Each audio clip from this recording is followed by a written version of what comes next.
Bonjour, je m'appelle Sébastien Rutès et je suis l'auteur du Syndrome du cordonnier.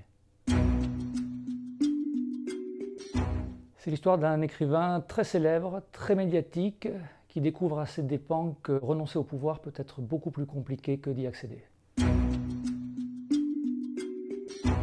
Augustin Camille, le personnage principal du roman, est un romancier à succès, mais qui se prétend anarchiste et qui a éduqué sa fille Camille dans ses théories du refus de parvenir. Elle y croit beaucoup, elle adore son père, mais malheureusement, elle prend trop au sérieux ses théories et elle s'aperçoit que lui les a trahies. Et elle-même, à l'adolescence, se prend pour une ratée. Et elle a autour d'elle des tas de copines de son école qui adorent son père parce qu'il est célèbre. Elle doit vivre avec tout ça et trouver un équilibre. Et c'est très difficile, c'est mon personnage préféré.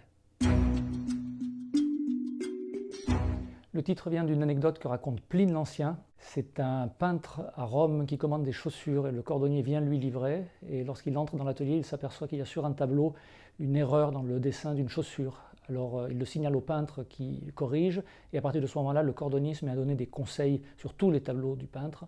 Et le syndrome du cordonnier, c'est ce qui consiste à donner son avis sur tout en dehors de son domaine de compétence.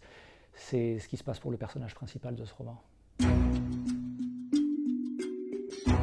C'est un roman dont j'ai écrit deux versions et la première version se retrouve à l'intérieur de la deuxième version, c'est le roman que le personnage principal écrit. Moi qui écris un roman qui s'intitule Pas de littérature sur les origines de la série noire, s'il est un auteur que je relis souvent, c'est Albert Simonin, pour le maniement de l'argot.